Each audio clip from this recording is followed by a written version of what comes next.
Next Karimnagar update చూద్దాం. Karimnagar railway gate దగ్గర ఎలాంటి అడ్రస్ లేని ఫ్లెక్సీలు వెలిసాయి. ఈ ఫ్లెక్సీల్లో ప్రజలు నాయకులను చైతన్యపరిచేలా సందేశాలు ఉంచడం ఇప్పుడు చర్చనీయాంశంగా మారాయి. రైల్వే గేట్ వద్ద నిత్యం ఎదురవుతున్న సమస్యలపై నాయకులను ప్రశ్నించాలంటూ ఫ్లెక్సీల్లో పేర్కొన్నారు. రైల్వే గేటు కారణంగా స్కూలు విద్యార్థులు అల్లాడిపోతున్నారని, సమస్యలపై ప్రశ్నించలేని పరిస్థితి ఉందంటూ ఫ్లెక్సీల్లో ఆవేదన వ్యక్తం చేశారు.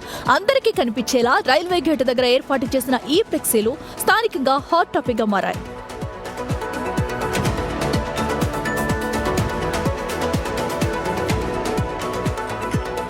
మరింత సమాచారం మా ప్రతినిధి శ్రీనివాస్ లైవ్ లో అందిస్తారు. శ్రీనివాస్, అసలు ఈ ఫ్లెక్సీలో ఎవరు పెట్టినట్టు, నిజంగానే అటు అధికారులను డైరెక్ట్ గా ప్రశ్నించలేక ఫ్లెక్సీల రూపంలో తమ బాధను వివరించారనుకోవచ్చు?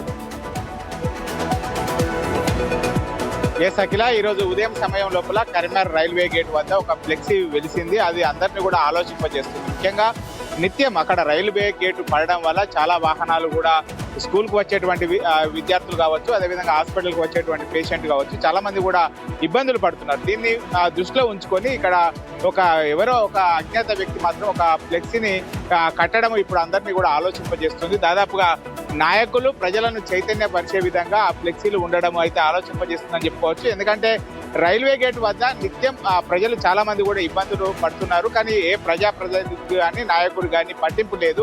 మీరందరూ ఎందుకు ఊరుకుంటున్నారు, ఈ సమస్యను అందరూ కూడా అడగాలంటూ కూడా అక్కడ రైల్వే గేట్ వద్ద ఒక ఫ్లెక్సీ అయితే అక్కడ అందరికీ కనబడేటువంటి విధంగా ఒక ఫ్లెక్సీ ఏర్పాటు చేయడం అయితే అందరికీ నిజంగా చర్చనీయాంశంగా మారింది అని చెప్పుకోవచ్చు. ఎందుకంటే రైల్వే గేట్ వద్ద నిత్యం చాలా మంది కూడా ప్రజలు చాలా ఇబ్బందులు పడుతున్నారు. రైల్వే గేట్ పడ్డప్పుడల్లా చాలా సమయం, ఒక్కొక్కసారి దాదాపు 45 నిమిషాల వరకు కూడా ఇటు చాలా నిజంగానే వాళ్ళు ఆ ఫ్లెక్సీలో పెట్టినవన్నీ చూస్తే అక్కడ సమస్యలు ఏ రేంజ్ లో ఉన్నాయి మనకు అర్థమవుతుంది. సో మరి ఇన్ని రోజులుగా అక్కడ ఏ అధికారులు పట్టించుకోలేదా ఈ సమస్యల్ని?